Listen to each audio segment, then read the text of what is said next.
Welcome to my YouTube channel Wise Whispers, where silence speaks.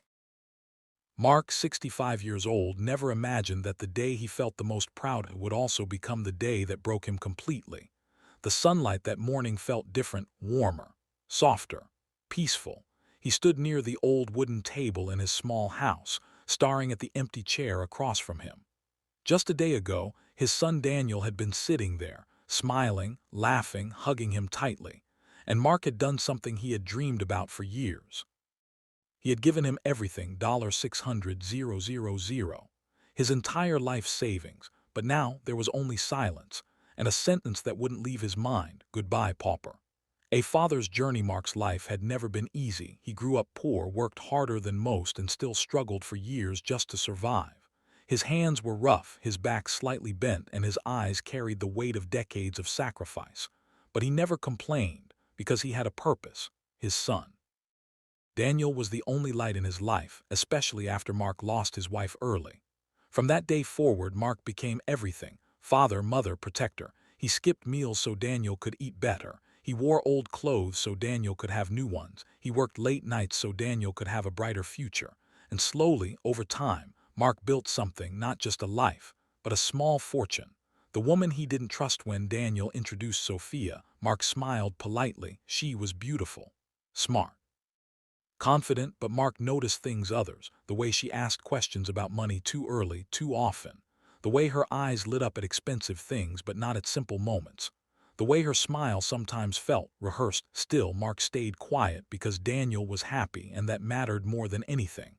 The gift that evening was supposed to be special. Mark had invited them over for dinner. Nothing fancy, just homemade food cooked with love. After they ate, Mark took a deep breath.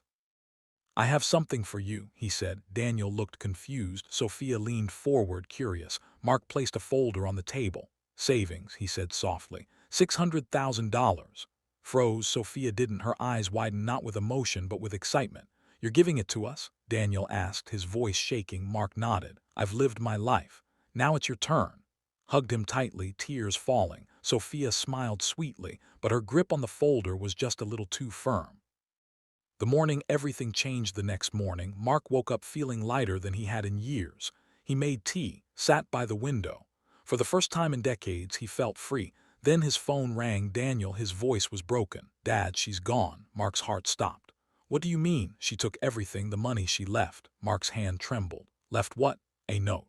Words that cut deep. Mark arrived as fast as he could.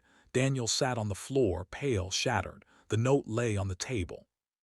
Mark picked it up slowly and read. "I didn't marry for love. I married for opportunity. Now I have it. Goodbye, Pauper." And pain. For a long time, Mark didn't speak. The room felt heavy, suffocating. Daniel broke down. "I'm sorry, Dad. I didn't see it. I didn't protect you." But Mark's pain was deeper than anger. It wasn't just about money. It was about trust, about years of sacrifice handed over in a moment to someone who never cared. A quiet strength. Days passed. The house felt empty. But one evening Mark finally spoke. "Look at me." Slowly raised his eyes. "We made a mistake," Mark said calmly. "But this is not the end." Shook his head. "We lost everything." Mark gave a small, tired smile. "No, we only lost money." Again. At 65, most people would have given up. Mark didn't. At 65, he chose to stand again, not because it was easy, but because he refused to let one betrayal define his entire life. He started small, helping at a local workshop, teaching younger workers, earning little by little. Daniel stayed by his side, this time more aware, more mature. The pain had opened his eyes, a lesson earned the hard way. One day Daniel said quietly, "I was blind, Dad." Mark looked at him. He replied gently, "You were trusting." Lowered his head. "There's a difference." Mark nodded. "Yes, but now you know when to trust." What happened to Sophia? Months later they heard news. Sophia had tried the same trick again. Another man, another lie, but this time she wasn't lucky. She got caught. Daniel felt anger rise, then slowly fade. Mark simply said, "Life teaches everyone one way or another." A different kind of wealth. Years passed. Mark never got back the 600,000, but something changed.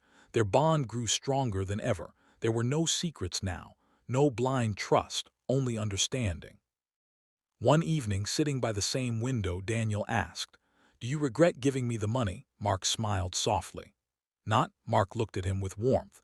Because I didn't lose everything, placed his hand on Daniel's shoulder. I still have you. Of the story, blind trust without understanding can lead to loss, but true strength lies in rising after betrayal. Money can be stolen, but wisdom, once earned, stays forever. Choose people not by their words, but by their actions.